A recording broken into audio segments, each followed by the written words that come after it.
So I don't know if this is a good metaphor or not, but we kind of have a tripod support structure for ARP, and that is our Louisville Metro awarding agency. So whichever agency that you're working with on your grant, like public health and wellness, economic development, resilience and community services, they're the people who are going to work with you on the programmatic pieces of your grant. We also have the Louisville Accelerator team, which we call LAT, and we have a team here at the Office of Management and Budget. I think it's pretty clear what the awarding agency is going to work with you on, and each grant's so different that I'm not going to go into exactly what they're going to do, but they're going to make sure that you have what you need to operate the program, and they're going to help you throughout the life of the grant program. The Louisville Accelerator team provides a variety of services. They'll provide technical assistance during the application process and for throughout the life of your grant. They're gonna, if this is a grant program where there are applications, they facilitate the review process. They track performance. So if there are issues that are affecting the grant or risk that's coming from any place that's going to impact the grant program, they track that. They also work with OMB. They track the payments that we issue to your organizations. If there are any problems with our getting the payments out to you, they try to resolve those problems with us. They will gather information from your organization for our quarterly reports and our annual report as well. And then they hold regularly scheduled meetings with your organizations. I know those of you who already have grants know that already.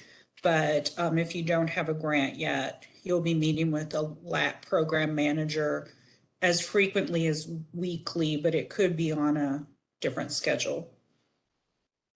And then at OMB, so we're the rules and the money people, but I don't want you to think of us as the rules and the money people.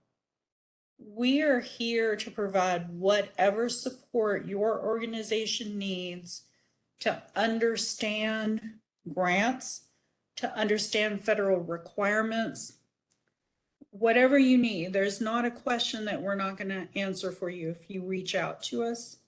If your organization needs a little bit more training, if you don't have a particular tool, if you all don't have a policy in-house and you want to write a policy, we can provide you with examples of policies from other organizations. We're here to provide that level of support to you. We also make sure your organization is eligible to receive federal funds. We ensure that your grant agreement contains all of the terms and conditions that are needed. And we're the ones who are going to review your reimbursement requests and issue payments. So typically Metro grant awarding agencies handle that work, but for ARP, OMB is doing that. My husband says I use too many acronyms and when I speak about work. So if you all don't understand one of the acronyms, please let me know.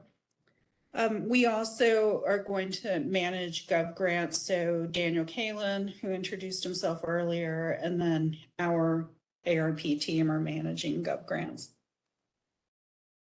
I just want to briefly touch on eligibility to receive a grant from Metro government. To receive any grant from us, you have to be registered to do business in the state of Kentucky and be in good standing with the Secretary of State's office. You have to be registered with Louisville Metro Revenue Commission, and you have to have your taxes paid up. There's something that you might not know about, though, is that you also have to be in good standing with the other Metro agencies that have awarded you grants, such as the Neighborhood Development Fund or the External Agency Fund grant. If your organization is on a non-compliant list from another Metro grant, we can't pay you until you are off that list, which that list is typically for late reporters. So you send in your report, you get off the list, and we can pay you. We're going to look at key provisions in your grant agreement. Most of these are pretty standardized across any Metro federal pass-through awards, but some of them are ARP specific. So in your grant award, you're going to find all the terms and conditions related to Metro requirements and federal requirements. When we created the ARP grant agreement, we wanted it not just to serve as that contract between our organization and yours, but we wanted to help you all navigate the requirements. Again, as I mentioned earlier, we've got a lot of grantees who this might be their first federal subaward, and we want to make sure that they understand what the 2 CFR 200 is, where they can go to find more about these regulations, and to kind of walk through some of the harder regulations. So we're going to take a look at what information you'll find in your grant. Any organization that spends $750,000 or more in federal funds during a fiscal year has to undergo a type of audit called a single audit. For the single audit, you have to list all of your federal awards and specific information about those awards. And so in your agreement, we've provided you with that information. We tell you the name of the federal funding agency, the federal award date, the assistance listing number, which used to be called the CFDA number, and then the assistance listing name, which used to be called the CFDA name.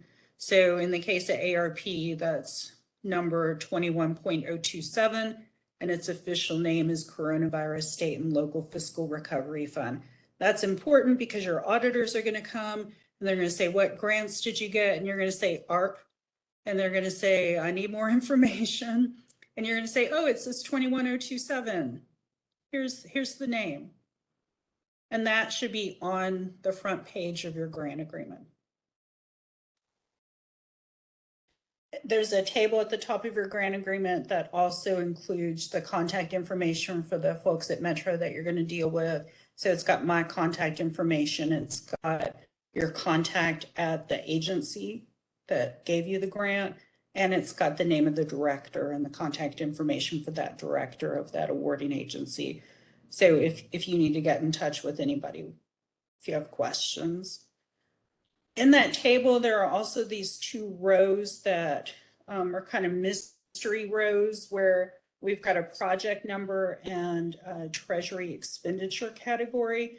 That information is just for LMG's administrative use. We have to provide that information to Treasury when we report on your grant, and you can just ignore that. It has no impact for you all.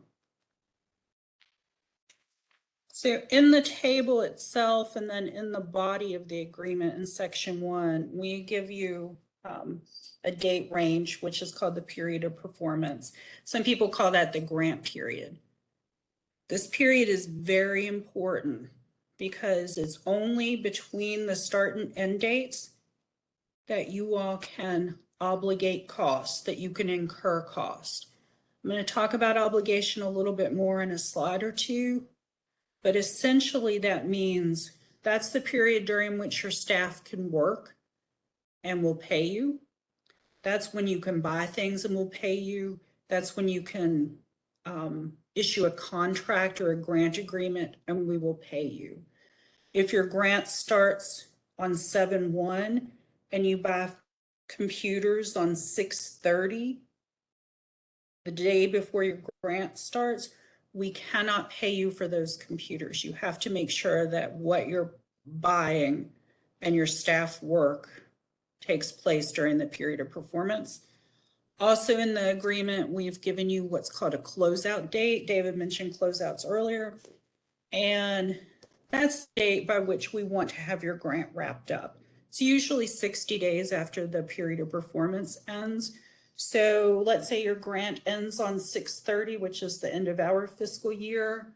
We're probably going to require you to submit your final invoice on 7/15.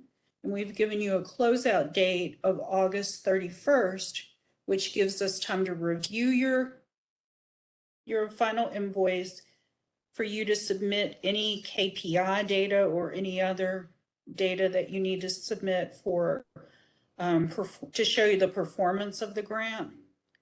Gives us time to pay you all and then go through the closeout process. So that's what that closeout date means.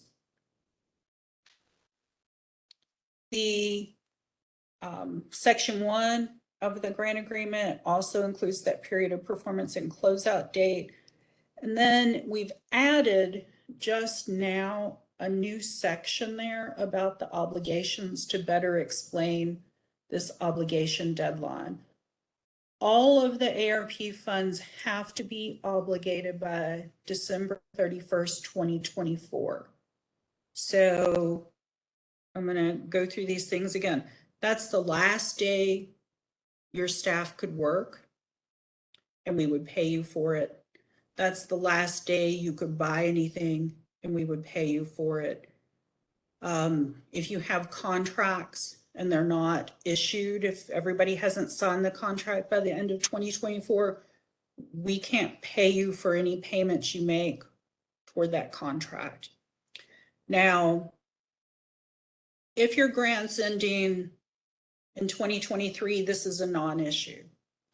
If your grant's ending, say, anytime in the second half of 2024, we have to be concerned about that obligation date for a couple of reasons. One, you got to make sure that you've obligated everything before the end of 2024. But also, you might find that your organization needs an extension. You might need 6 more months to complete the work. Well, if your grant is ending at the end of 2024 and you want 6 more months, we can't pay your staff to work that 6 months. And it's gonna create a problem. So that's why we've added this extra section into the grant agreement to better explain things. But if you've got an existing grant agreement, that section's not going to be there. If you need any assistance navigating the obligation requirement, though, don't hesitate to reach out to me. And I went over some of this. Obligation means you formally promised to pay, which is you've issued a purchase order. A purchase order is a promise. You've issued a grant agreement. You've issued a contract. Under ARP, your grantees also have to obligate all of their costs by the end of 2024. So just you issuing the grant doesn't meet that requirement. They've got to meet it as well. So for that reason, and some of you here with us this morning know, a lot of our projects have a hard stop date at the end of 2024 because we can't pay people to work after that. The next section in your grant agreement involves payments that Louisville Metro government will make to your organization. Our ARP grants are paid on a reimbursement basis. That means you spend your funds and then we reimburse you for what you've spent. In section 2, it also tells you that we make payments to you after we've reviewed your request and all of the supporting documentation that you submit to support them. And we provide you a list of that supporting documentation. We're going to go over that in our session 2 trainings, so I'm not going to touch on all of that today. Section 3 is called Grantees, Services, and Responsibilities. And there's some requirements that are in everybody's grant agreement, but this section can also change depending on what work you're performing. And if we need to add additional terms and conditions to your grant because of risk or because, let's say you don't have a purchasing policy and we want you to have a purchasing policy within the next 60 days, we might add that requirement to this section. So one of the requirements that's come down from Treasury is that everybody, OMB or LMG, and all of our grantees have to retain documents for a minimum of 5 years after you receive your last payment of ARP funds. So if we give you your last payment in January of 2025, you need to hang on to those documents at least until January 2030, which sounds so far in the future. You cannot dispose of any of those documents. In this section, you'll also see that Louisville Metro government retains the right for us to review those documents at any time. It also gives the U.S. Treasury Department and any of our auditors the right to review your documents. We don't anticipate that we're going to ask you for those documents outside of a formal monitoring or audit, but you need to retain them. You need to maintain them in some way that they're accessible and hold on to them for those 5 years. And I will take just a moment to tell you about audits for this program, for ARP. We know for sure that the Treasury Department is going to come at some point and audit our activity. So if you've got a large grant, there's a good chance that your grant will be part of that audit, which means Treasury might come and look at documents at your organization. But in addition to Treasury, the ARP funds in general are under a lot of scrutiny from the citizens. They're very invested in what we do with this money. We also have an internal audit department that is keeping tabs on our work. And then every year, Metro government undergoes a single audit. So our single auditors are looking into our activity. So there is going to be a chance that your particular grant will be audited at some point. Unless it's a huge grant, I doubt that the Treasury Department will look at it.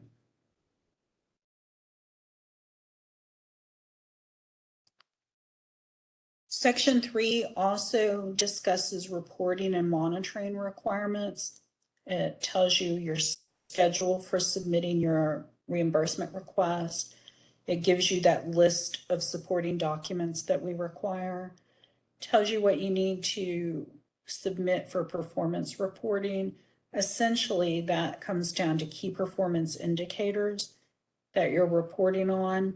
Let's say one of your key performance indicators is serving 500 people through your program. And so when you need to report on your key performance indicators, you might say, well, to date, we've served 200 people. And then you continue to report on that, the life of the grant.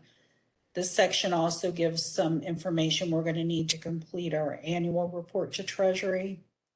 And largely, though, the performance reporting deals with KPIs and the overall success of your program. Their Louisville Accelerator team, as I mentioned, also holds those meetings with all of our ARP grantees. And this section requires you all to participate in those meetings and to respond to monitoring requests if we tell you we're going to conduct a monitoring.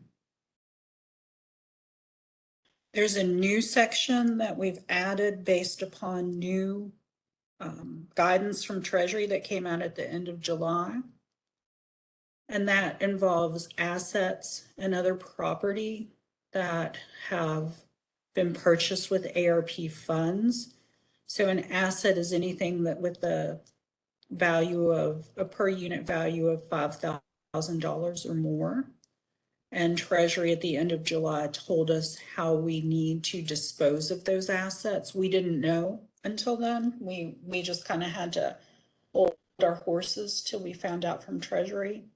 And so in the new grants, it's going to tell you that toward the end of your grant period, we're going to advise you of what can be done with those assets. And it could be that we want you to give them back to Louisville Metro government. It could be that we want you to sell them and give the money back to Metro government. And it could be something else. It could be they're just yours. Don't worry about it. But it's all dependent on what the assets are and the specific disposal requirements from Treasury. And as I said, Section 3 could contain any number of other requirements based on the specifics of your grant. If it says you need to see 100 people per month, if that's one of the requirements, you're going to find that in Section 3. If it says you need to, some grantees for public health and wellness are coming up with a suicide prevention plan, and it says that's one of the deliverables in Section 3. As I mentioned, Treasury came out with some new guidance at the end of July, and one of the new pieces of guidance was unusual and unexpected, and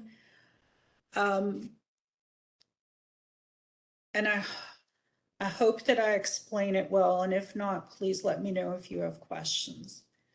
There's a specific type of project under ARP called revenue replacement. And about a third of our projects are revenue replacement. They're primarily projects operated by the Office for Safe and Healthy Neighborhoods and projects that are capital in nature, so building, renovation, that type of projects. If we award grants under those specific revenue replacement projects, those grantees do not have to follow the federal requirements that all of the other grantees have to follow. It's strange. We're still kind of reacting to it. It hasn't even been a month since we found out. So if you have a grant agreement from us and Section 4 is not called federal requirements, that's why, because what I'm going to discuss right now does not apply to your organization. It's going to apply to almost all of our grantees, though, except those who are getting grants from Office for Safe and Healthy Neighborhoods. So we'll go over some of these federal requirements. One, it tells you you have to follow the 2 CFR 200 Uniform Grant Guidance. It gives you a link. Tells you have to follow the Treasury requirements, which include their regulations that are called the final rule. And it tells you have to follow the other Treasury guidance. It gives you a link so you can get there. You can download that final rule. You can download the FAQs, and you can find out what the regulations are. It tells you that you have to have a unique entity identifier, or UEI, from a website called sam.gov, which is a federal system where organizations can register. Right now, you do not have to do a full registration in sam.gov. You just have to request a UEI from sam.gov. That's a fairly new requirement. So they've lessened the requirement. And now it's easy. You can say, I want a UEI, fill out a form with the organization's name and address and probably the EIN number. And a couple hours later, you're going to have a UEI. And it's really super easy. So that section tells you have to have a UEI. To help you out in navigating the 2 CFR 200, we've highlighted some portions of it to make it really clear what these sections say. The first section is that your financial system has to be able to track ARP funds separately from other funds. That doesn't mean you have to put them in their own bank account, but it means if you produce a report from your financial system, we need to be able to look at that report and say, yep, here's the ARP revenue, there's the grant we gave you, and these expenses are clearly the ones that you've billed us for. And that's not just important for us, but if you do get audited at some point, you'll need to produce that for the auditors. If you're sub-awarding these funds, if you're giving these funds to another organization, you have to follow the 2 CFR 200 requirements for sub-awarding these funds. So that includes things like performing a risk assessment, monitoring the organizations, reviewing their single audits, all the things that Metro government is doing for your organizations, you have to do for those other organizations. Also tells you to pay attention to the 2 CFR 200 cost principles, which are the rules for what you can charge to federal grants. And I believe I go into that in a little more detail in a couple of minutes when I'm talking about budgets. We also tell you what to do if your program earns any income. I don't think anybody who's on here has a program that's earning income, but if we're funding your program and say you're charging fees to people within that program, those fees are program income and they have to be handled a certain way. We tell you you have to undergo the single audit if you spend that $750,000 in federal funds in a single year. We tell you you have to follow the Civil Rights Act and not discriminate in the participants that participate in your program, that you can't discriminate against employees, no discrimination whatsoever. And there's a weird law called FAFATA, which is an accountability and transparency law. So far, we haven't had to ask anybody any FAFATA questions, but if we do, you're required to tell us the answer. And I don't anticipate that we'll ever ask those questions, but we've got it in the agreement just in case. Procurement isn't just another word for purchasing. There are rules in the 2 CFR 200 governing purchases under federal awards. They include things like requiring competition for purchases above a certain dollar level. So purchases above $10,000, you have to get a variety of quotes.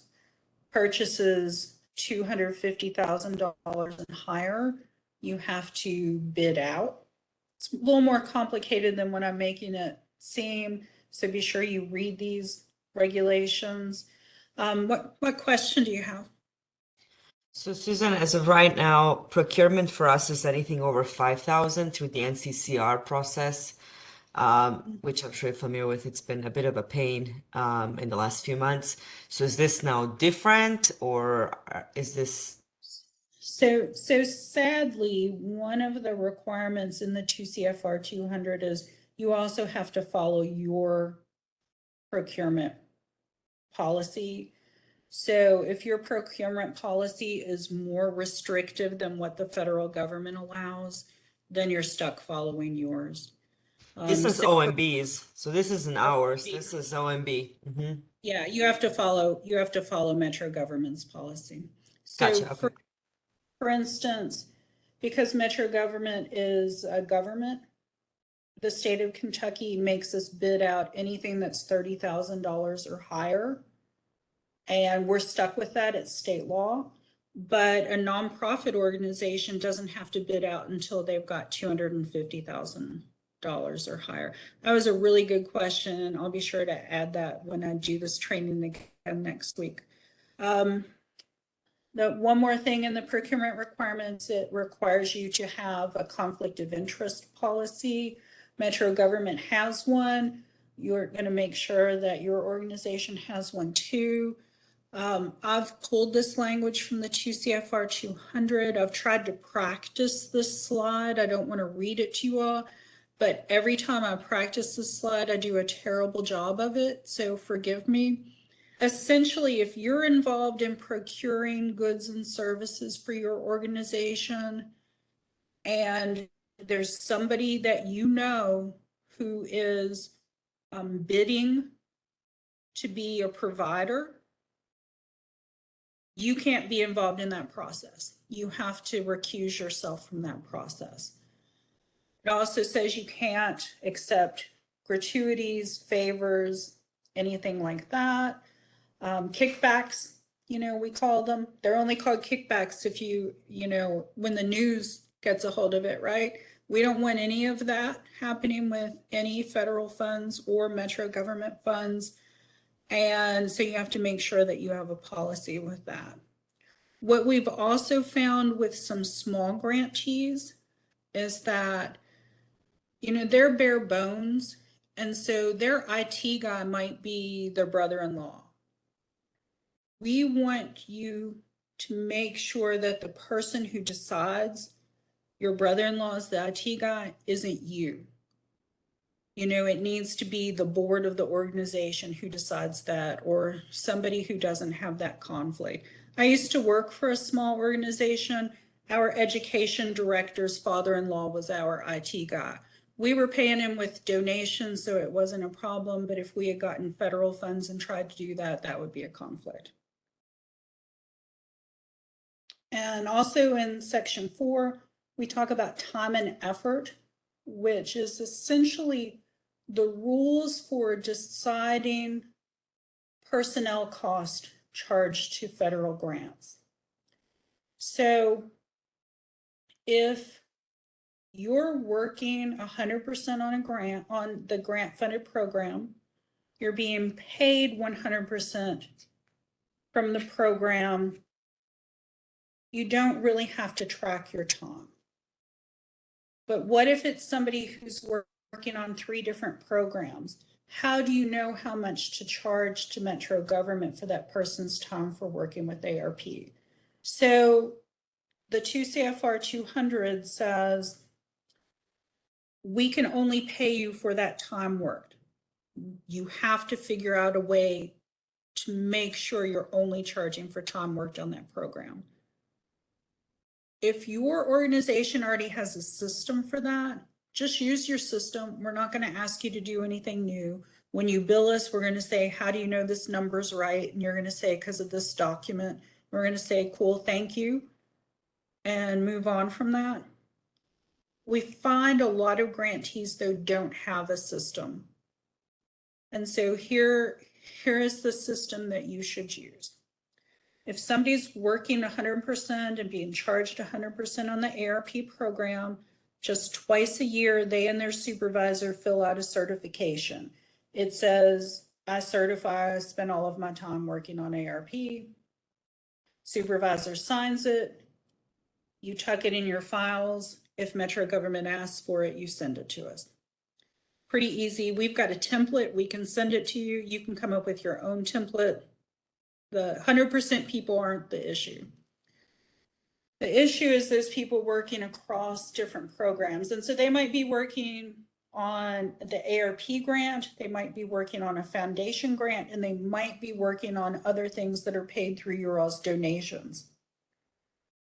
They're going to need to track their time.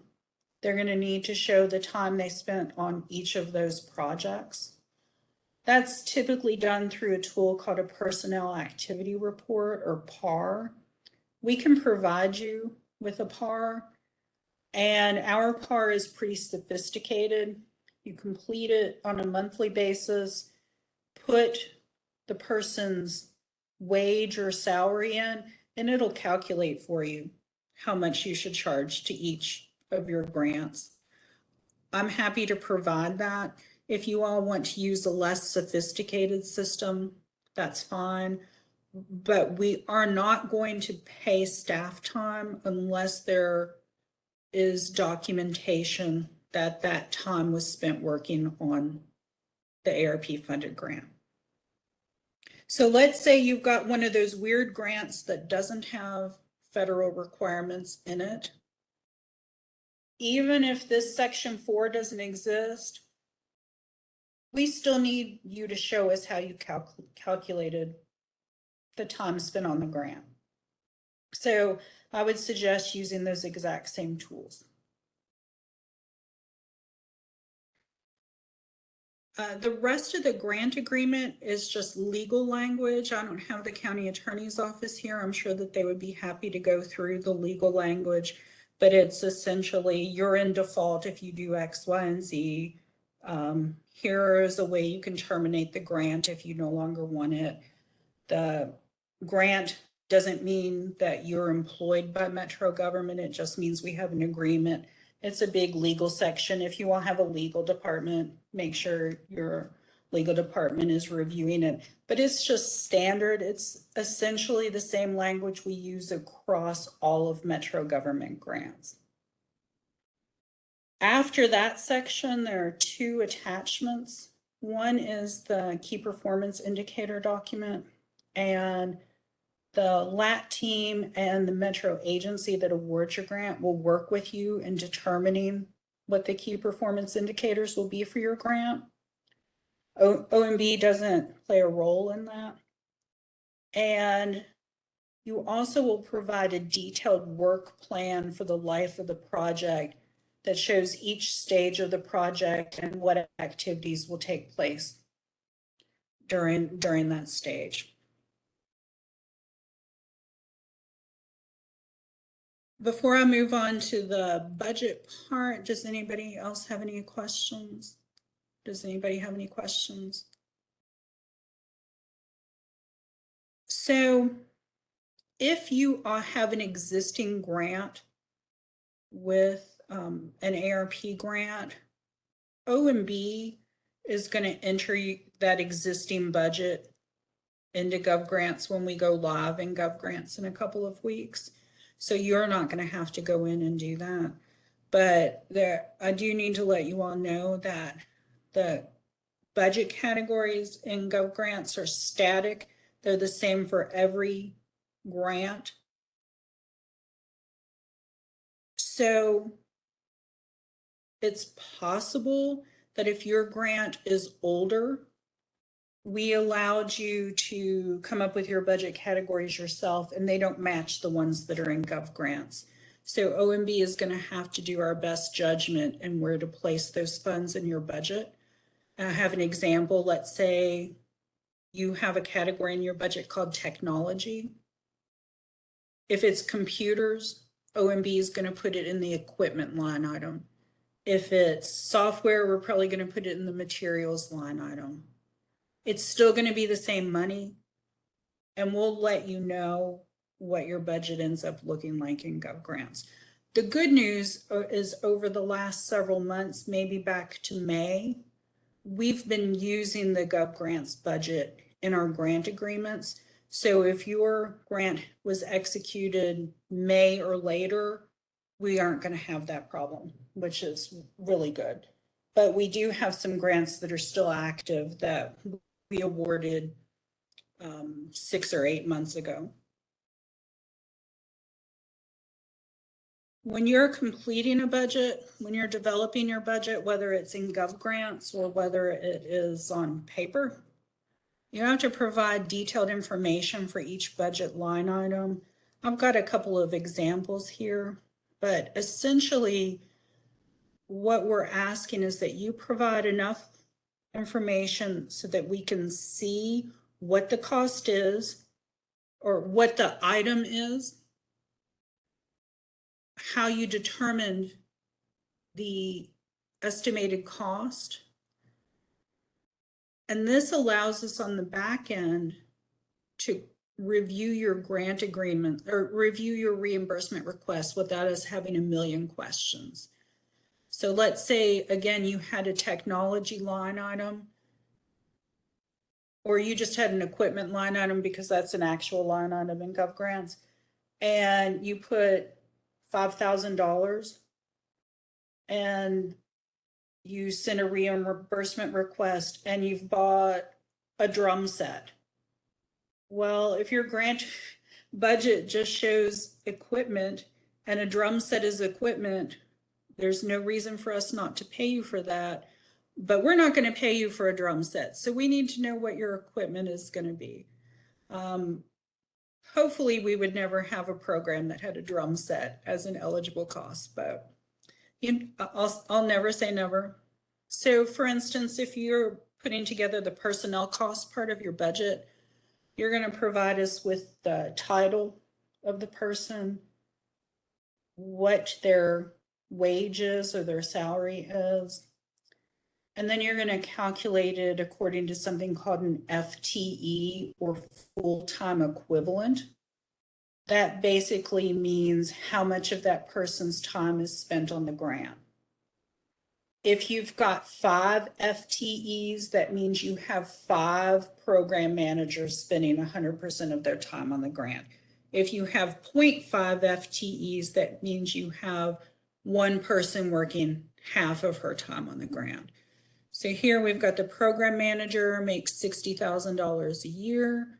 It's 1 full-time equivalent. That means you're going to charge us $60,000. You're budgeting $60,000 for her salary.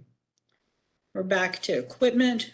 Let's say you need some laptops for clinicians. We need to know that they're laptops, who they're for, how many you're going to get, and how much they're going to cost. So then this would be $3,500. So we need this level of detail. We don't need it to be HP series 2023 computer with all of these bells and whistles. We don't need that level of detail. We just need to know what you're buying, why you're buying it, how much it's going to cost. If your budgets don't contain this level of detail, we're not going to approve your grant to move forward. We're going to send it back to you and say, hey, we need you to explain this better.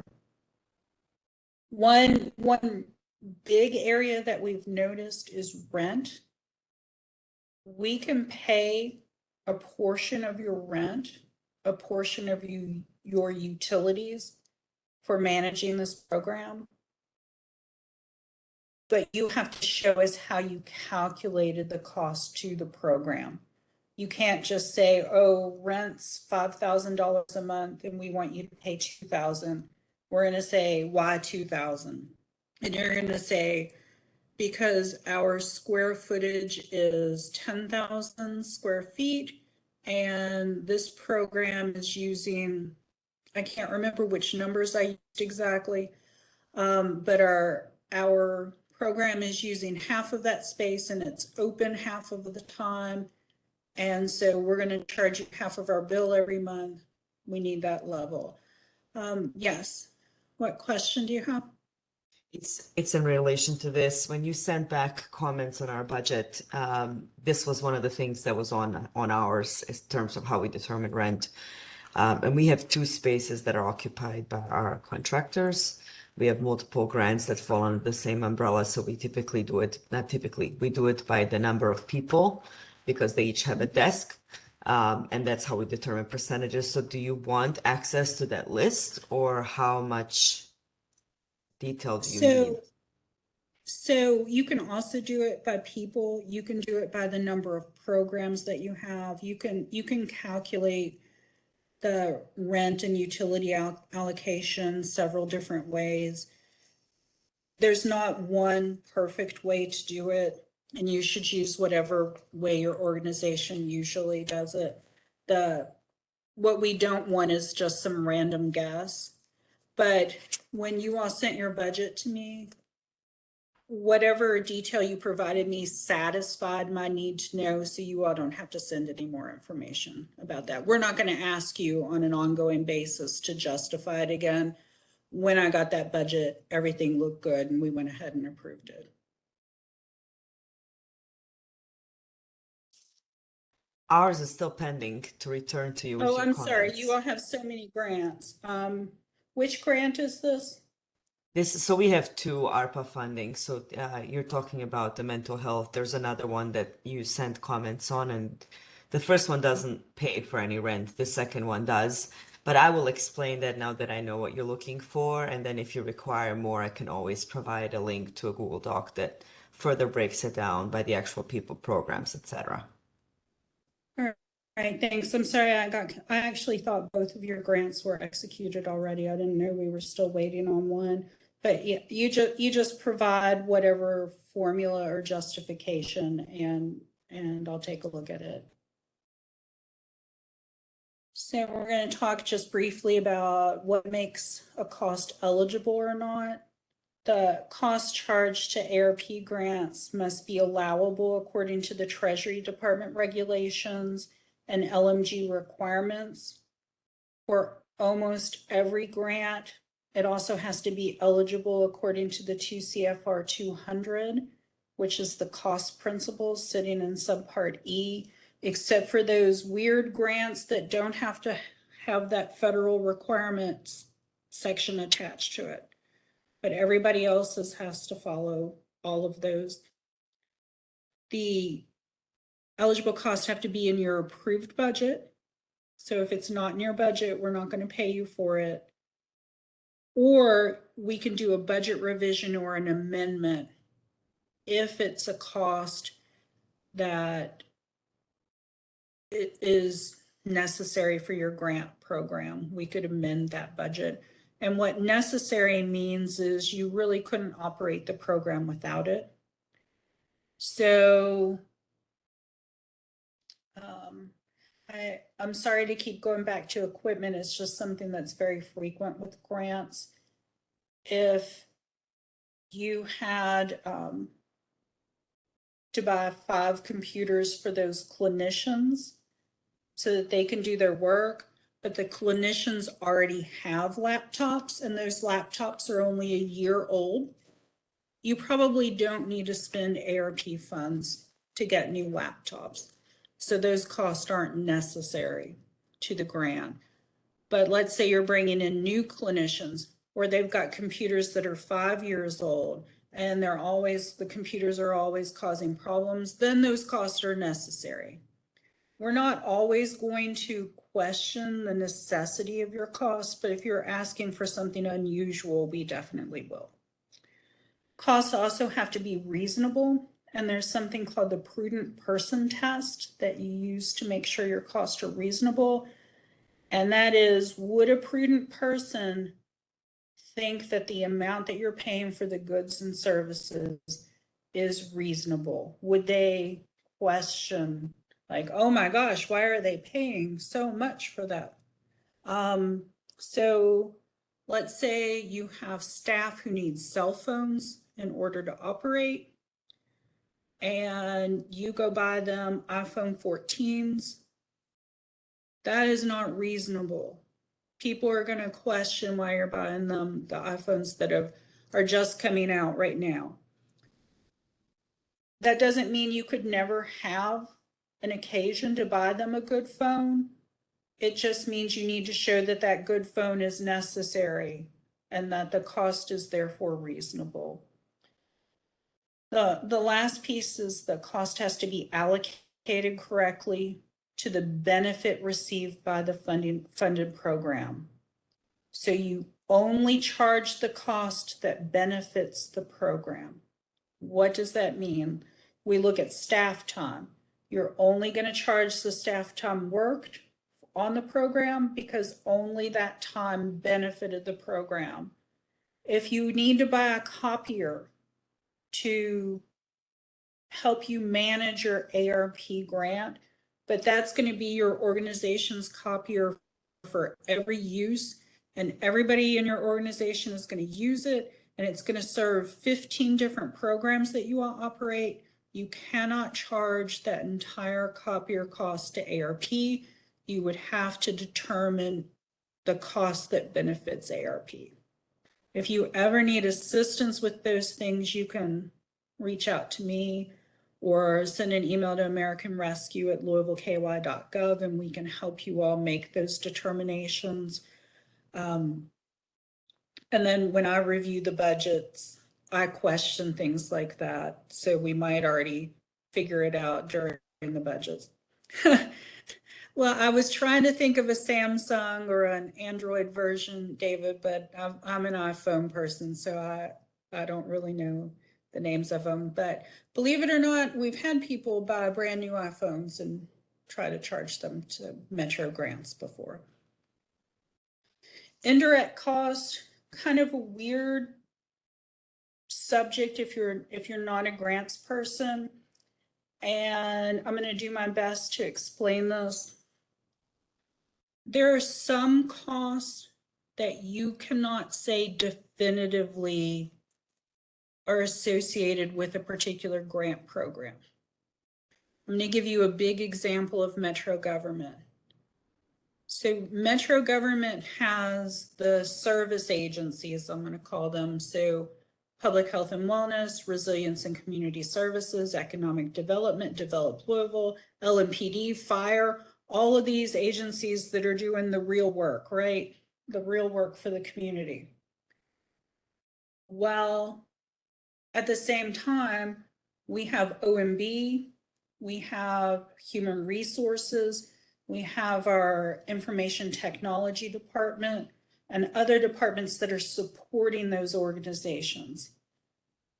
Until I started working on American Rescue Plan, I supported every grant that Metro government has, whether we've got it from a federal funder or we've given it out to someone else, every single grant. And there's no way I can track my time across hundreds of grants. It would be impossible. 2 minutes here, 4 minutes there. So what Metro government does is we take the cost of our support agencies and compare them with the cost of our service agencies, and we determine a specific ratio, which becomes a rate. So, like I said, there's no way we could calculate those indirect costs on a per grant basis. So instead, we take this rate, which is approved by the federal government, and we charge that rate to a grant. And I'll explain how that works in just a second. So indirect costs aren't necessarily the same as administrative cost. So for instance, your CFO might spend time working on the grant. And the time he or she spends on the grant could be charged to the grant directly. But if you have an indirect cost rate and that CFO's salary is part of that rate, you couldn't charge directly. But that's the difference. An administrative cost isn't part of the indirect cost. It's just a specific type of cost that essentially says it's not the program cost itself. So we've got, correct. We're going to talk about MTDC. There are a couple different ways you can charge indirect costs to our ARP grants. You can also choose not to charge them. And you can charge everything directly. I would suggest you are not getting paid for all of your work if you do not charge indirect costs to this grant. I can't tell you one way or the other to charge them, but every organization has support costs that they incur. And if I were making my own budget for ARP, I would charge indirect costs. So the two ways you can charge it is if you have a federally approved indirect cost rate, like Metro government does, you charge that rate to the grant. I'll give you an example of how it works with Metro. Our rate is only good for salary and fringe cost. So if we've got $1 million grant, if we've got a $10 million grant and we're spending $1 million on salary and fringe costs, our indirect cost rate is roughly 15%. we would charge that against the $1 million, and we would bill the federal government for $1 million plus $150,000 in indirect cost. The other way you can do it is if you don't have a federally negotiated indirect cost rate, and what you can do is you can charge up to 10%, and that amount is up to you. Metro government has to allow the full 10% if that's what you want to charge. You could charge 5 or 8 or 2, but you can charge up to 10. 10% of modified total direct cost, which is most of your budget line items. So it's all your salaries, wages and fringe, materials and supplies, services and travel. If you are sub-granting awards, you can only charge modified total direct cost against the first $25,000 of your subawards. So if you're giving out $100 subawards, you can only charge 10% of $25,000. So what you do is you take all of the eligible line items, the eligible expenses, and you just add 10%, and you bill Metro government for your eligible costs plus 10%. There are some things that aren't included in modified total direct cost. It's equipment and capital expenditures. So let's say you are buying a truck for your program. You couldn't charge us 10% of the cost of the truck because we know that there's no real support necessary for that truck. Somebody's got to find it and buy it, and that's it. Charges for patient care, rental costs, tuition remission, participant support cost, and the rest of those subawards above $25,000. Could be possible you have something unusual in your budget that's not covered in this list. And if we paid you modified total direct cost, or if we paid you the 10% of those costs, it wouldn't meet the federal requirements. And so in that case, we'd have to exclude that too. So for instance, we have an organization under ARP that is providing stipends to child care centers. And it's about $1.5 million in stipends. And we're not allowing them to charge the indirect cost against those stipends because we're considering them similar to the subawards. So how do we execute the grant agreement? For now, Metro government is going to continue to use the process that we've been using the last year, which is handled outside of GovGrants. The Metro agency and LAT will work with your organization on the grant agreement. They will send it to OMB for review for terms and conditions for the budget, for compliance purposes. And we will complete the agreement. It's going to be routed by the Metro awarding agency. Your executive director, CEO, president is going to sign it just like he or she signs everything, and it's going to be executed. It's possible that in the upcoming weeks, we will change that and we will start using the grant agreement contract that's in GovGrants, but we're going to have an adjustment period. David's going to show you the whole process when he demonstrates the acceptance of the grant agreements, just in case we do move in that direction. But I will tell you that going forward on non-ARP grants, you're going to accept 99% of them within GovGrants. So it's important to know how to do that. If you already have a grant agreement that's been executed for ARP, you still have to accept the award in GovGrants. So after your organization registers, my team at OMB is going to put all the information into GovGrants, and then we're going to send the award for acceptance in Gov Grants. It's not going to be the paper document that you all have already signed. David's going to explain it better than I could. He's going to show you how it works. But essentially, it's going to say, do you accept this grant? You all are going to say yes.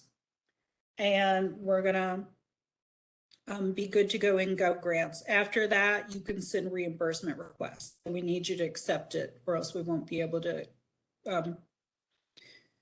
review your reimbursement request or receive your reimbursement request. There are a couple things in Gov Grants though. Gov Grants doesn't let us make changes to the reporting schedule. For instance, if we say your report is going to be due every month, but then you've asked us to give you 2 months for the final report, Gov Grants just doesn't let us do it. It's still going to show your grant is due, your reimbursement request is due on the same schedule it's always been due on. Your paper grant agreement is going to have the actual dates. So we're not going to be worried about those strange things that differ in Gov Grants from your actual agreement. It's just going to be 1 or 2 things though. For instance, we've had some folks who wanted a longer closeout period, and we gave them that longer closeout period, but I'm not sure how that's going to look in Gov Grants. And then also the reporting requirements. Like I said, a couple of people have asked for 30 days for the final report, and we've given it to them on paper. Gov Grants is still going to show the reports due, but there won't be any punitive measures if you miss the deadline in Gov Grants. So what type of questions do you all have before I hand things back to David? So one of the grants that's been approved,